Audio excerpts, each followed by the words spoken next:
Hello, this is Elena, and you're about to listen to an episode of a new series we're calling The Effectiveness Workshop. After recording over 100 episodes of this show exploring marketing effectiveness, we realized we wanted more direct insights from CMOs who are applying these principles in their daily work. So we're introducing a new format where we chat with some incredibly smart marketers and jump right into practical takeaways to help you advance your career and your brand. I hope that you like it. Enjoy the show.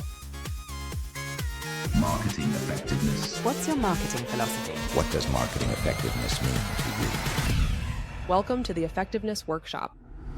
Marketing Architects. Hello, and welcome to the Marketing Architects, a research-first podcast dedicated to answering your toughest marketing questions. I'm Elena Jasper. I run the marketing team here at Marketing Architects, and I'm joined by my co-hosts, Angela Voss, the CEO of Marketing Architects, and Rob DeMars, the Chief Product Architect of Misfits and Machines. Hi, Elena. Hello. And we're joined by a special guest, Jason Ng, the Chief Marketing Officer at Gusto. Jason received his MBA in Finance and Marketing from the Wharton School and started his career, as many successful marketers do, as a brand manager at P&G. He has since led marketing at some incredible brands like Microsoft's Xbox Live, Amazon Prime Video, and Amazon Web Services. He has a wide range of experience across B2C and B2B, has built multiple marketing functions, and scaled all different kinds of marketing channels. Plus, he's a strong proponent of applying first principles to your marketing strategy, so we have a feeling he speaks our same language. Welcome to the show, Jason. Thank you for having me. Now, Jason, is it true you played hockey for Wharton? Well, it sounds more impressive than it really is. Wharton has a lot of international students, and it's one of the activities where no one who has played hockey actually joins this team. It's called the Wharton Wildman, and it's basically an excuse to go out and drink beer after you play hockey. It was a lot of fun, and it's one of those best kept secrets within Wharton that this is something you do to meet people, to have fun, to look foolish while doing it, and hopefully not get hurt. I love it. I'm just trying to picture Wharton's hockey team like you're giving a pep talk in the locker room with a PowerPoint, or if a fight breaks out, it turns into a really well-mannered debate. Oh, it's nothing like that. Again, it's an excuse to drink. Love it. Well, we're back with our thoughts on some recent marketing news, always trying to root our opinions in data, research, and what drives business results. This interview with Jason is part of our Effectiveness Workshop series, where we talk to marketing leaders who are leading the way for effectiveness in the US. And before we get into our interviews, I usually start these episodes with a piece of research or an article. And after looking into your background, Jason, I found one that I think you'll enjoy. It's by Mark Ritson for Marketing Week, and it's titled, "Is This Applicable to B2B Marketing? Please Stop Asking." And in the piece, Ritson laments the fact that he's been asked that question more than 1,000 times in his career. And he calls it a, quote, fair but dumb question. It's fair because most articles, examples, and professors use B2C examples the most. And they do so mostly because B2C brands are usually simpler and sometimes more interesting examples. But almost every marketing concept and approach he believes is still relevant to B2B, even though there are a few differences. B2B brands have larger buying committees. The sales force adds a different relationship layer. But the B2B Institute has proven that B2C theory can be applied to B2B. Things like salience, long and short, distinctive assets, emotion, creativity. Everything works differently, but just as powerfully for B2B. Ritson says he would happily take a world-class B2B marketer and put them in a B2C role, or vice versa. He says it isn't like hiring a geologist to work on molecular biology. So, Jason, you're a CMO. You've been successful across both B2C and B2B brands. So I figure you'd agree with Ritson here that marketers can be successful across both. But even if marketing works the same way across B2C and B2B, these companies don't always treat marketing the same way. So I wanted to start by asking you, from your perspective, how do the challenges and opportunities differ when you're leading marketing efforts at B2B brands compared to B2C brands? I agree with a lot of what Mark said, and I'll probably go deeper and even sound a little repetitive to some of the things he talked about in his article, but speak to it from a kind of a pragmatic lens through my own experience. As he called out, there are several things that are very unique and idiosyncratic to B2B marketing that you have to largely account for when you're doing your go-to-market strategy. So the first being, there are longer sales cycles. So in B2B, A sales cycle can range from anywhere between 6 months to a year, even longer. And that's largely in proportion to how big the company is that you're marketing to. So enterprise sales cycles are a lot longer than like SMB sales cycles, for instance. And, once you have a vendor that's selected, companies tend to stick with that solution. So they've invested significant time and resources up front, going through RFPs, aligning with stakeholders. And what this does is it introduces a much higher switching cost compared to a B2C product. So B2B buyers will often say they're investing into something because whatever that is, it can be really critical to the success of that business. The second piece is there are buying committees in B2B purchases, and the end user is often one of many stakeholders, and they're not the ones making the buying decision like is the case in B2C. So you have to navigate gatekeepers, influencers, and decision makers. It's a complex process, and a lot can go right or wrong depending on how you manage these relationships. And that relationship with these customers requires a lot of marketing and sales coordinations, which brings me to the third point that he also calls out is there is a tight coupling with sales in your go-to-market motion. So in B2B, revenue generation is moving a customer through a marketing funnel and then what we call a pipeline once they've entered the purchase process. So it's a tight partnership between marketing and sales.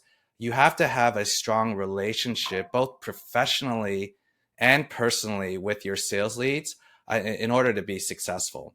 Marketing is largely responsible for generating leads while sales closes those leads. But marketing's job, of course, doesn't end once those leads are generated. In contrast, B2C has a more direct tie between marketing and revenue, with sales primarily managing distribution channels. And then the last difference I would call out is just the nature of some of these B2B products tends to be a lot more complex. B2B products are often part of a platform with many different features, components, business lines within those platforms. AWS being a great example of that. And you're catering towards different customer profiles as well as different entry points into those products. So, product marketing plays a big role here. And this adds another layer of complexity compared to a more straightforward B2C offering. And as a result, you will build marketing teams with people who may not necessarily have like a traditional generalist type marketing background, but they understand how well a technology or a market segment like developers works really, really well.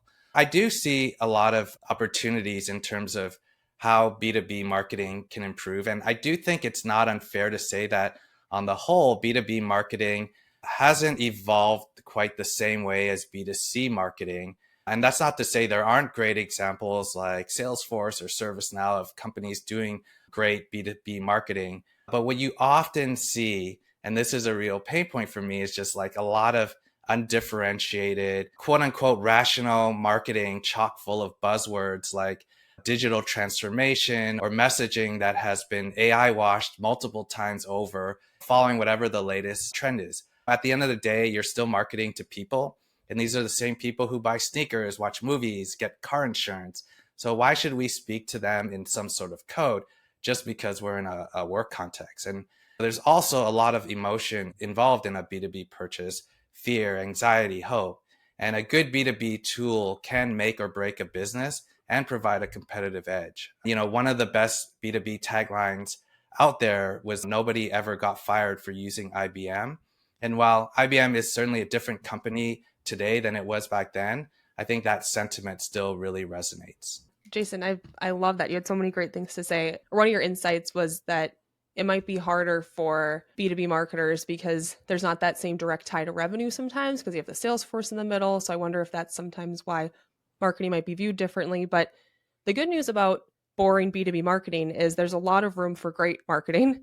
So at least if you're a B2B brand that's doing it well, you can stand out. And I know that Gusto is, because I don't know if it's like when you buy a car, you see the same car everywhere, but I've heard your brand mentioned a lot. I've seen your commercials. I heard you mentioned on the All In podcast the other week. So clearly you're rising Oh, above the really? noise. Yeah. Oh, that's great to hear. I didn't know that. Yeah. Last week's episode, they mentioned Gusto. So I'm curious, since B2B marketing expectations can vary so much across brands, what's the job of your team at Gusto, and has it changed at all from what you experienced at your previous roles? The job of marketing is to create customers, full stop.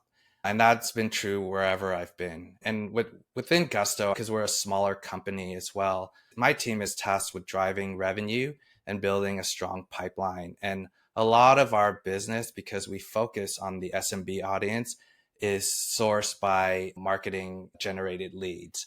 And so how do we achieve this? We achieve this by building a brand that emotionally resonates with our customers. It differentiates our product from competitors and educates our audience through compelling content. Throughout my career, I've developed and followed a set of marketing principles and fundamentals that guide my approach, regardless of the industry. So from like my own inside out perspective, it doesn't really feel that different to me. But I think when you're looking from the outside in, it might seem like we're applying a different playbook because the products I marketed, ranging from SaaS HR systems at Gusto to cloud infrastructure, video streaming, gaming, diapers, they all have their own unique go-to-market motions, channels, and customer bases. Marketing obviously drives a lot for the business, and we know that it's not always easy to measure either, especially maybe at a B2B brand and a brand that's growing as fast as Gusto. So how does your team prove the impact that your marketing team is having? So we measure impact in two key ways. First, there's the ongoing business reporting that we do. So this includes tracking marketing attributed metrics like leads and new customers, which we look at daily and we report on weekly to the company.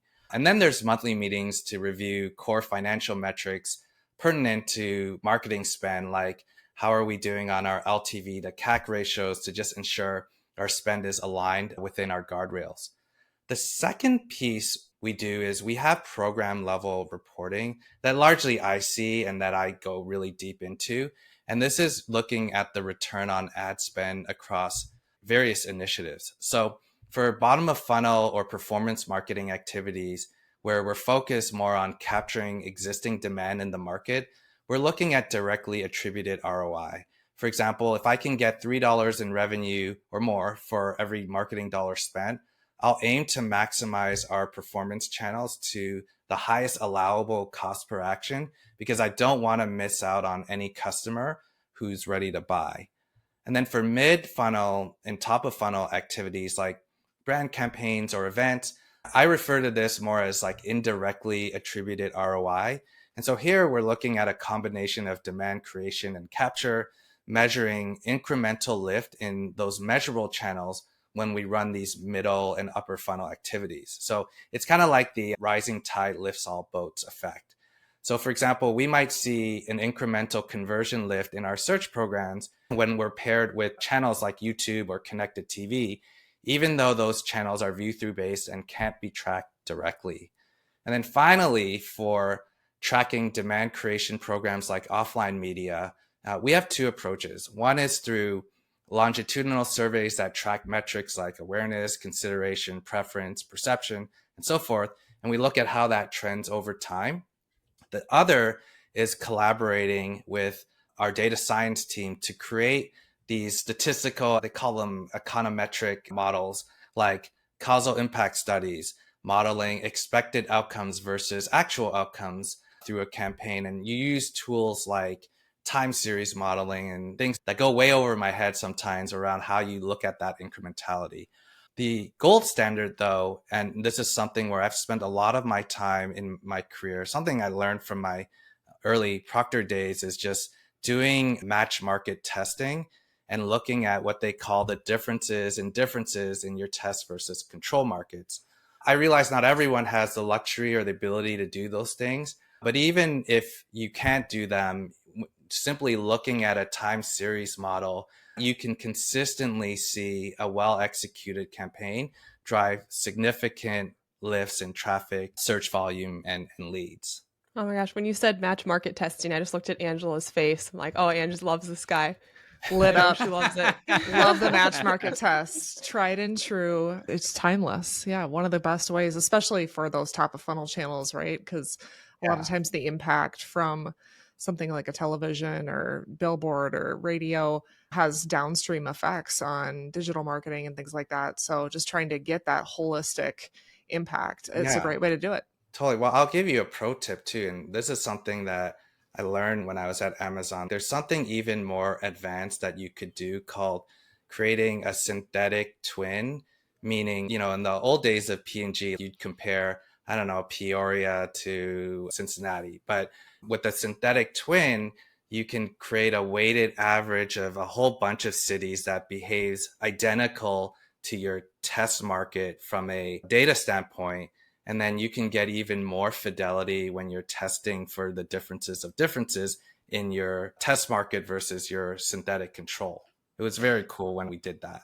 Jason, you get along really well with Dan Cleveland. He is our head of consumer analytics. He's a big fan of synthetic audience control holdouts, is kind of what we call them. But yeah. Yeah, it's really cool stuff. Mm-hmm. I'd like a synthetic twin. How do I get one of those? Nobody we don't wants need that. it. No, we don't need any No, more. no, all right, Bobs. all right. No. All right. Well, if you haven't guessed, we are sort of stalkers, especially Angela, and we've got a lot of third-party tools that we like to use to kind of check out how other people are running their media.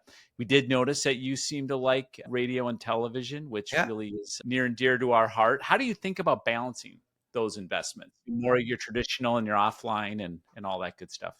I don't want to say it's an afterthought, but it's more like my starting point is looking at the customer journey from the moment they first hear about us to the various touch points they encounter us as they move through a purchase decision. And then the decisions on offline versus online or which channels, it really flows from just mapping to where I'm likely to reach a customer to either influence or get into that category entry point or to remind them throughout to help them validate that decision. So, if I had to simplify, there's two phases in that B2B journey that I like to focus on. As I mentioned, there's that entry point when a prospect realizes they have a problem and they're in search of a solution. And at this stage, they're often already having a short list of vendors in mind. And so you guys are probably very familiar with that Bain study that showed that 90% of buyers or more choose from that initial list. And here I use a mix of traditional and digital channels.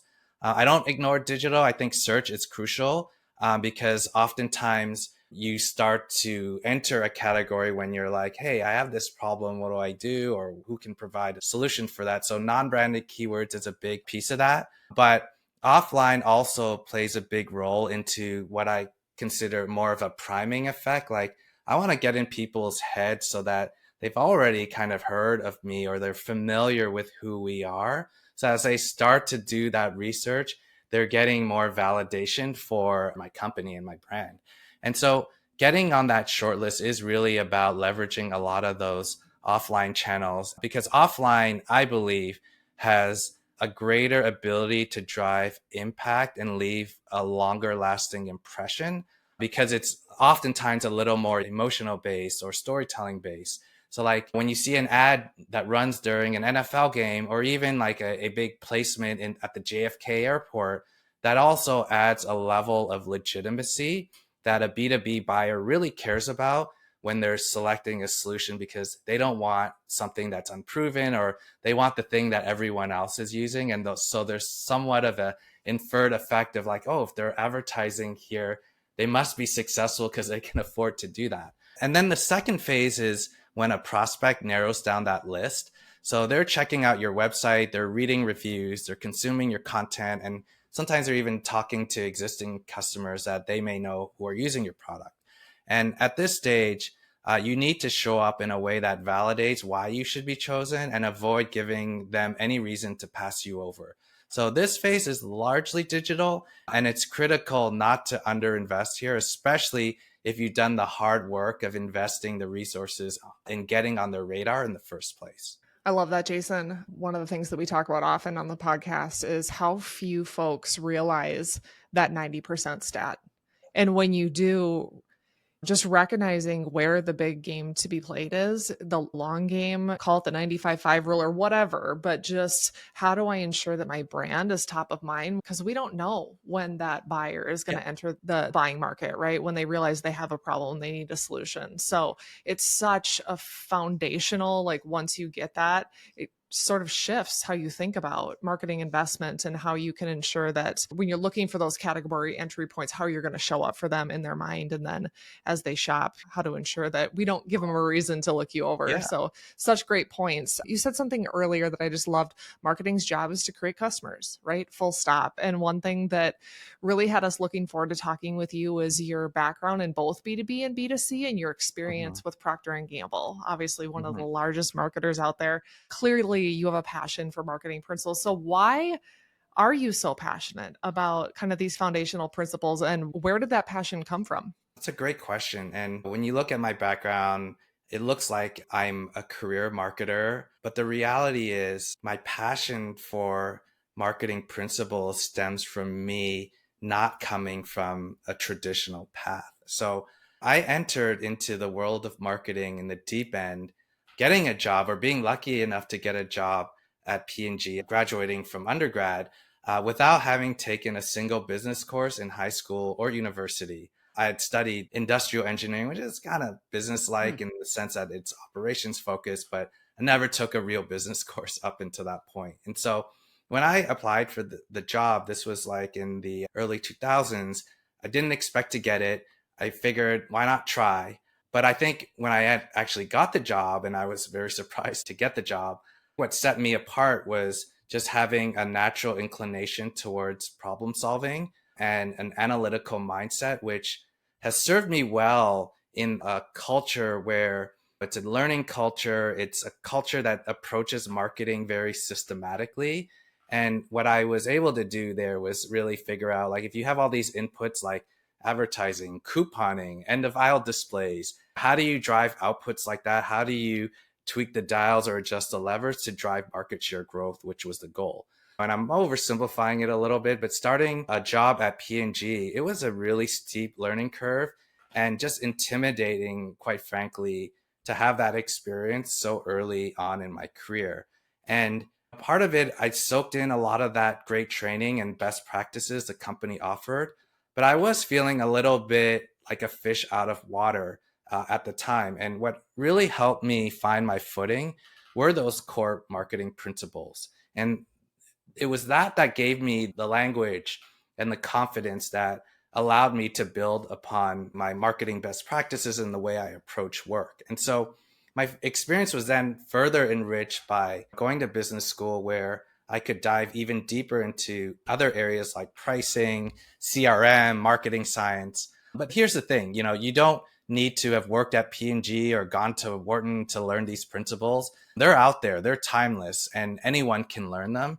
But I think my passion really comes from knowing how powerful they are and seeing firsthand the outsized impact that it has had in terms of the decisions that I've made in my career and on the businesses that I've managed.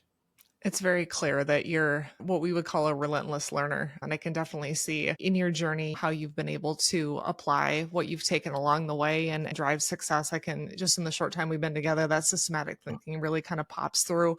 And you started talking about these marketing principles being foundational.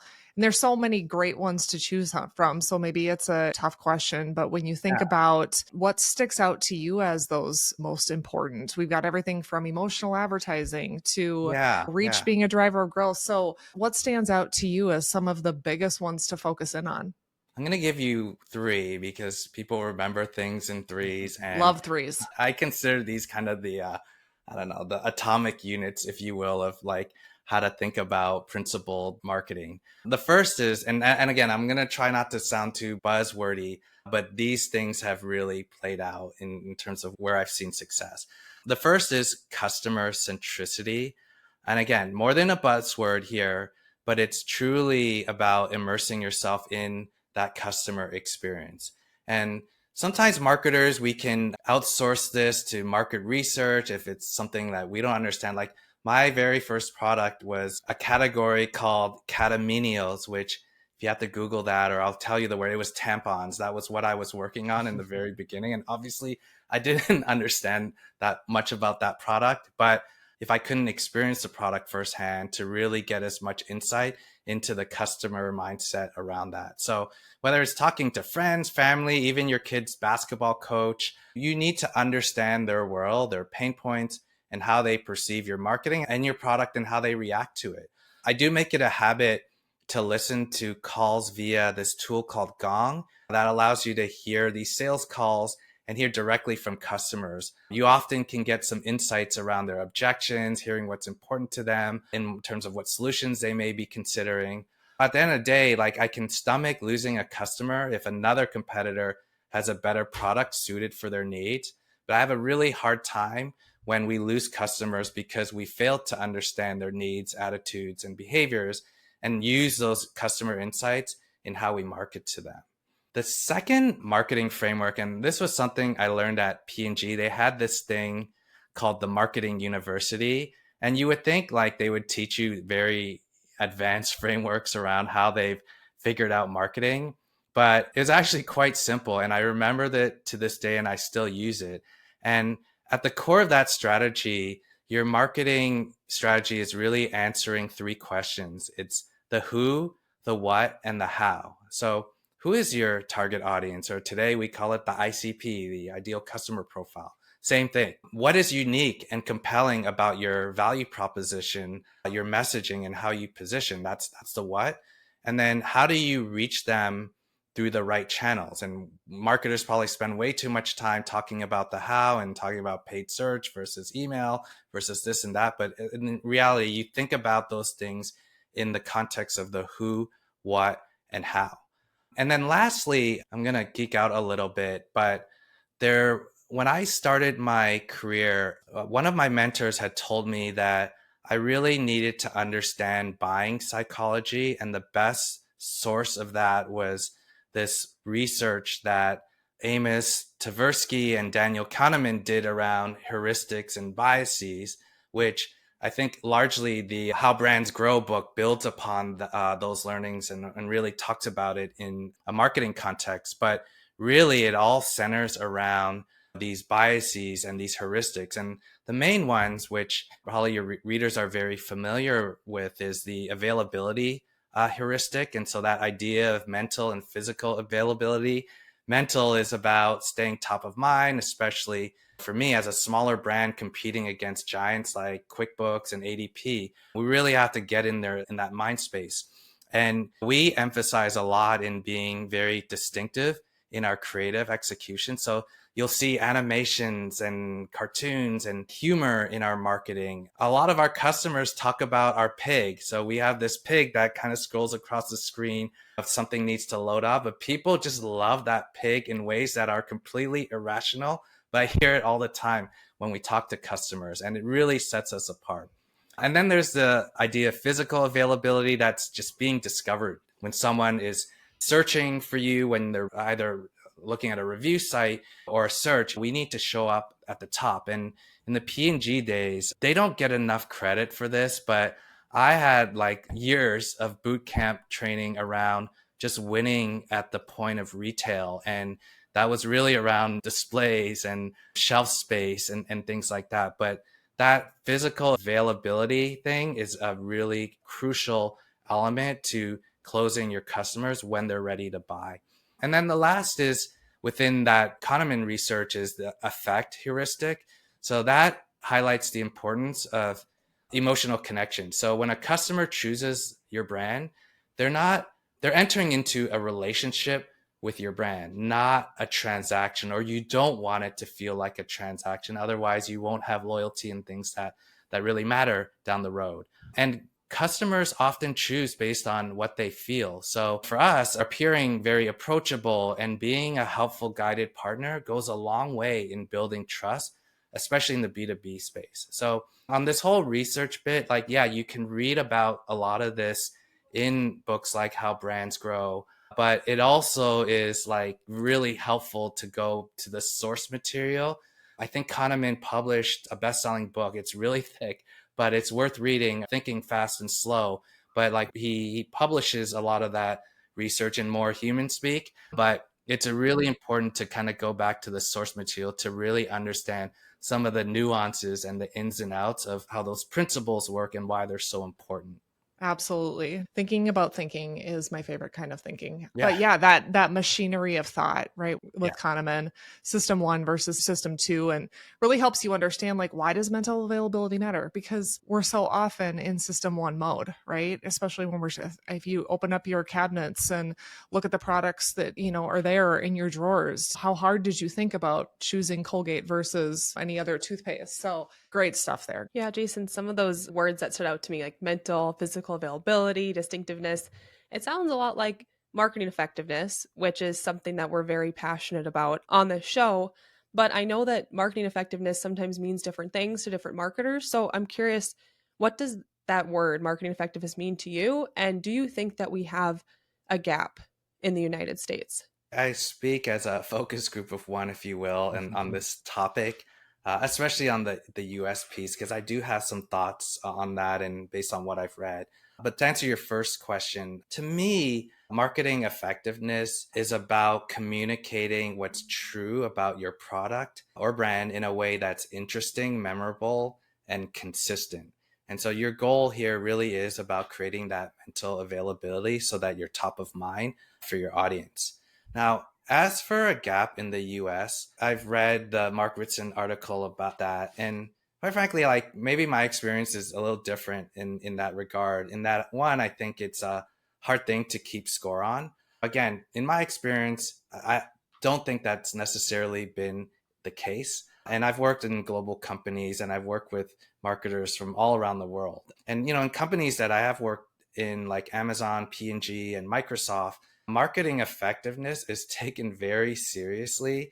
And I first came across how brands grow because my colleagues at P&G were talking about it. And my colleagues at Amazon were also starting to read this book as it was becoming popular and more mainstream. So I don't think these things are necessarily foreign to US companies. In fact, I use some of the Binet and Field charts around like short-term activation and long-term activation in board material to our investors on where we need to invest further. So I think maybe a few years ago or whenever that article was written, it may not have been the case, but I think certainly marketers ought to take this very seriously, whether you're in the US or not.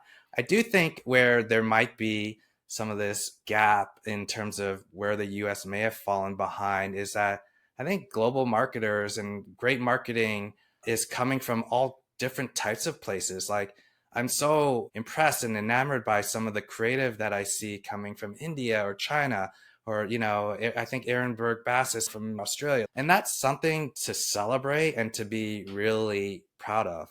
But I do have this theory, I could be wrong, that maybe where there is this idea that the US has fallen behind has more to do with like where talent tends to gravitate towards. So let's take sports as an analogy. For a long time, the best athletes in the US aspired to play baseball.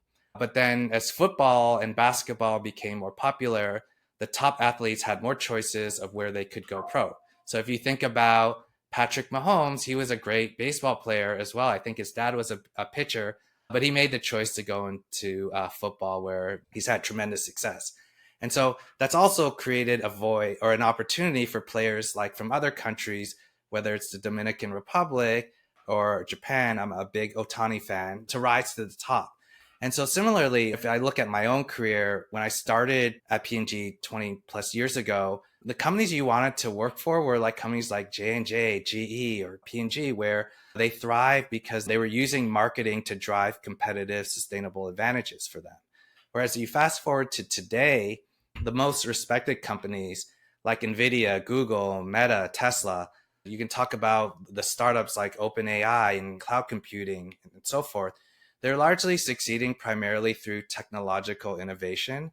And so these companies are attracting top talent into product development and product management roles or engineering roles. So in a nutshell, a lot of this innovation in America you see is tech driven, just like in China, they're a manufacturing powerhouse. But I think as categories start to mature and technology playing field starts to level, marketing excellence will take center stage again.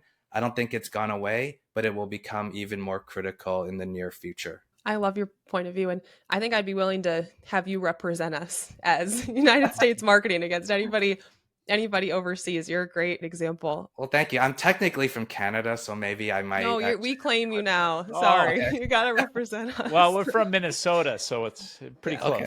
close. Yeah, basically the same thing. So, Jason, I wanted to ask you about your experience with marketing research. And clearly, you have a lot. You're mentioning how brands grow. Love that you showed that Bennett and Field chart. How does that drive decisions for your gusto, and does it?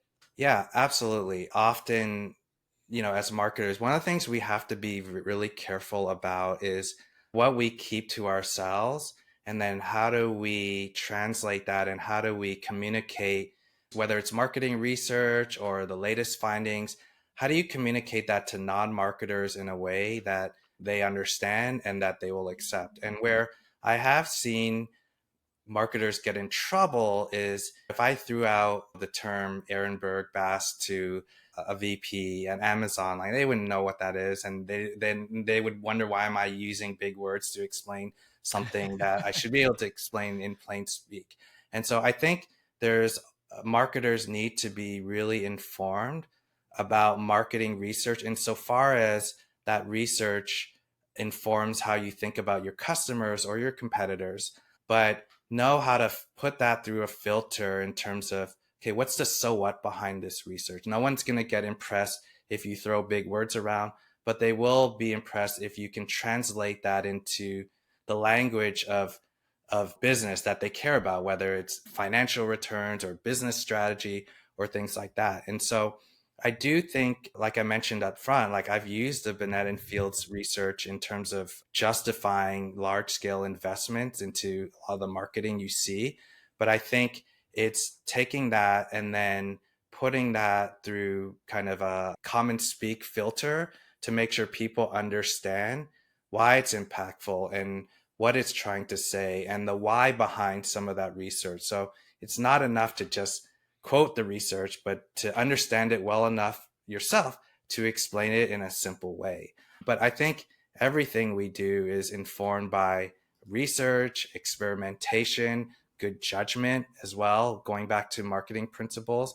And I think strong marketers and experienced marketers will have the ability to kind of pull out the right tool from their toolkit around how they can explain and educate others on what they do and the value they bring. Because everyone thinks they're a marketer. Your CFO probably thinks he's a good marketer. I think my CFO is a good marketer in case he's listening. But, you want to make sure that, especially as a marketing leader or anytime you're going outside of marketing to leadership, being well armed with marketing insight and research is critical, but then knowing how to bring that forth is really important as well. Well, and marketing is such a fun field. I think lots of people want to play, right? Whether or not they're classically trained or have that research that kind of gives them the liberty to be able to make some of those decisions. I think your points are really valid there.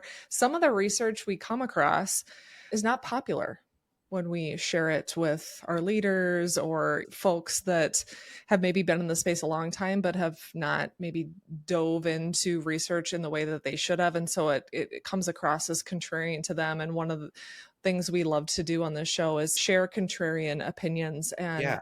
marketing effectiveness tends to help us with that. So I'm curious, what would you say is your most contrarian marketing opinion? Cue that music. I think it's time for a contrarian corner.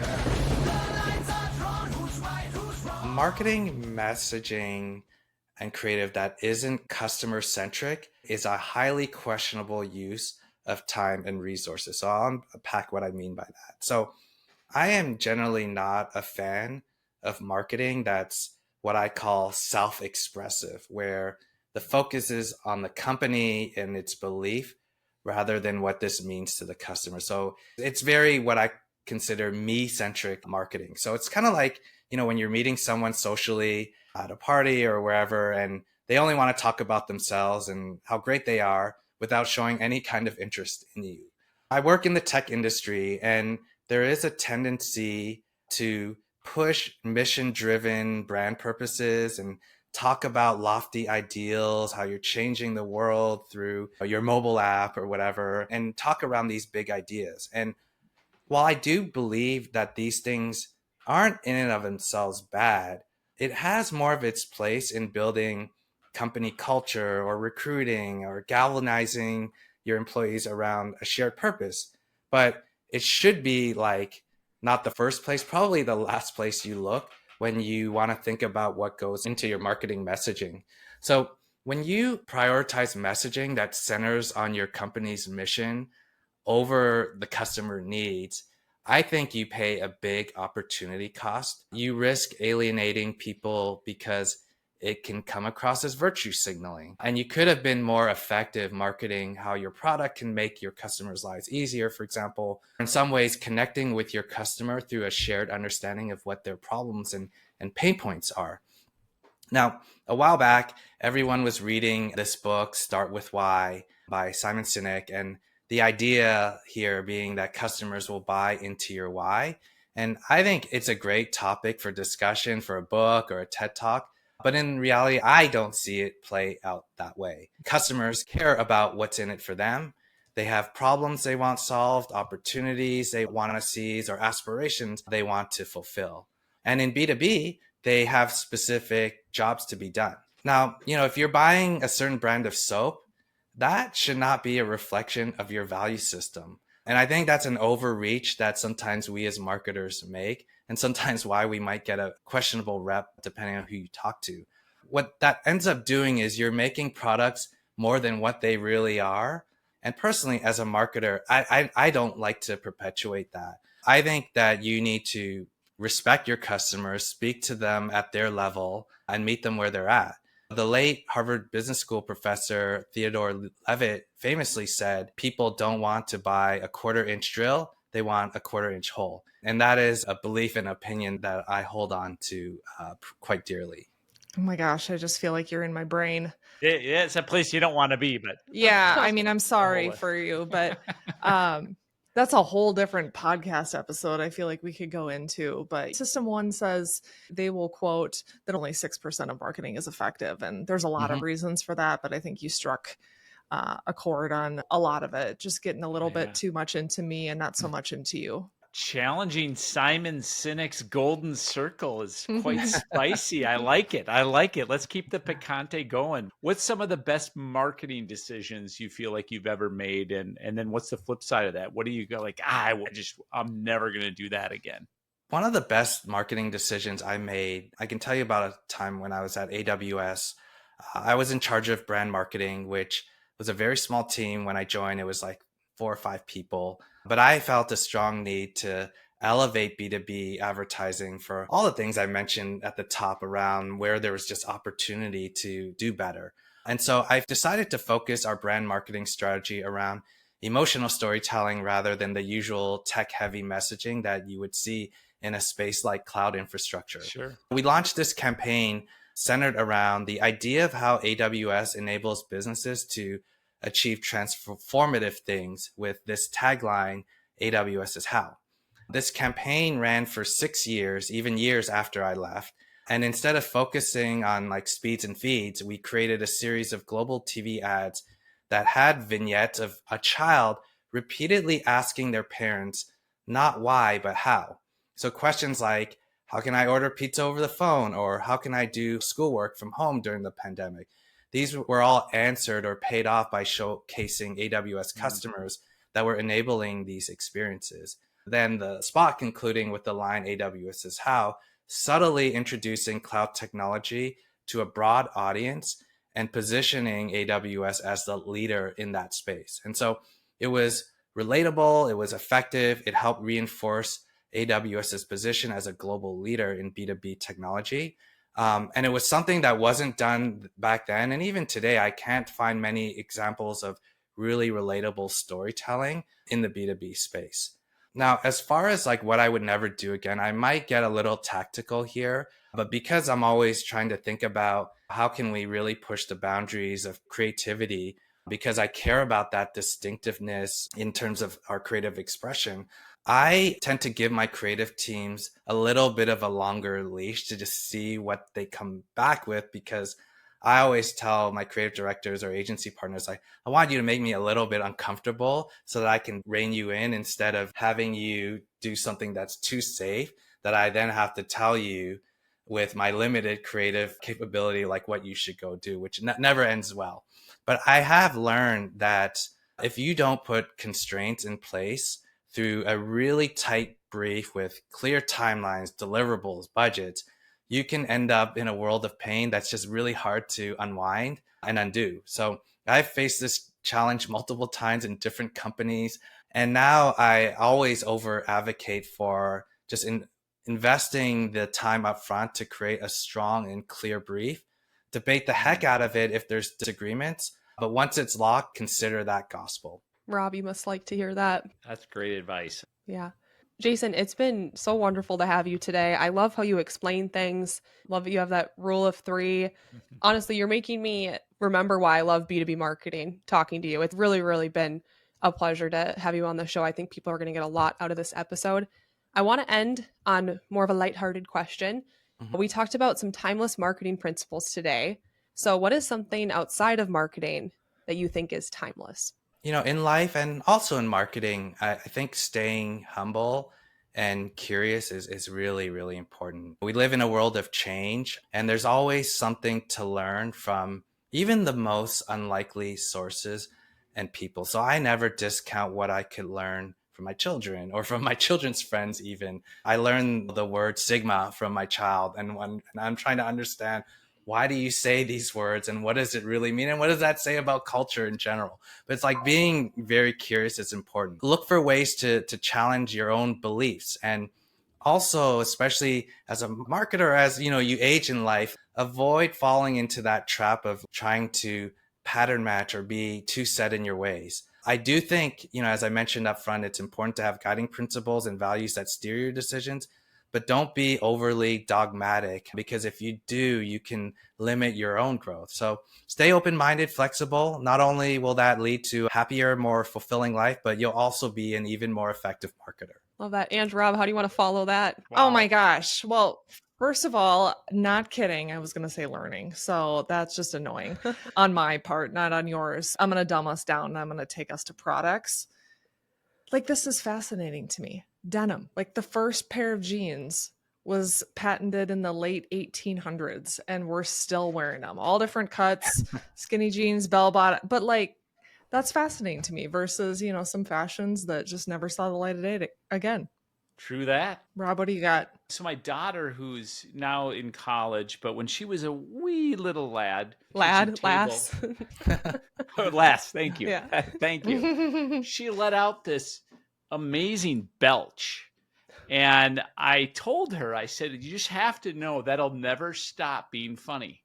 All right. So just keep that in your repertoire the rest of your life. That'll always be funny. So just a good belch is always funny. It's timeless. Wow. Anyone that's married to someone that belches incessantly would argue with you that it does get old at some point. You brought us lower than I thought you even would, Rob, Yeah. with that one. We went from humility and learning to denim to burping. Helena, hopefully, save us, please. I'll bring us up a little bit. Mine is walking outside barefoot. I had trouble with this one. I don't know if this counts as under timeless, but I don't know if you've walked outside barefoot recently, but we've obviously done it since humans were around, and it just feels so nice. Like, walk outside on grass, not hopefully something sharp or a road, but like feeling the grass underneath your toes. I know they call it grounding if you subscribe to that stuff, but there's something about that feeling of walking outside, feeling the grass on your feet, and I don't think we do it often. Because we live in Minnesota and we get frostbite 9 Don't months do that out of yet. the year. You have about 3 or 4 months to do that here, but take advantage of it while you can. Jason, anything you want to plug, anywhere you want people to go, LinkedIn? Check me out on LinkedIn. And if you're a small business looking to run payroll and benefits, give us a go, gusto.com. Perfect. Tell them the Marketing Architects podcast sent you there. Yes. We'll create a UTM parameter around Nice. Thanks. Nice. That's it for this episode of The Marketing Architects. We'd like to thank Ayana Klaphocky for producing the show and Taylor De Los Reyes for editing. You can connect with us on LinkedIn, and if you find the show valuable, please leave us a rating and review. And if you'd like to hear more from us, subscribe to our weekly email newsletter. It's built for marketers seeking research-first analysis of the latest trends. You can go to marketingarchitects.com/newsletter to subscribe. Now go forth and build great marketing. I've seen bears as well. Oh, you don't want to run into a grizzly ever. I hear they Yeah. also really like picnic baskets. What's that? Oh. Ange Oh. the only one that got that one. Yogi Bear, he's always going after the Oh, picnic okay. baskets. The picnic. Picnic- oh, got it. Yeah. We got to start, otherwise Okay. Jason's gonna leave. Marketing architects.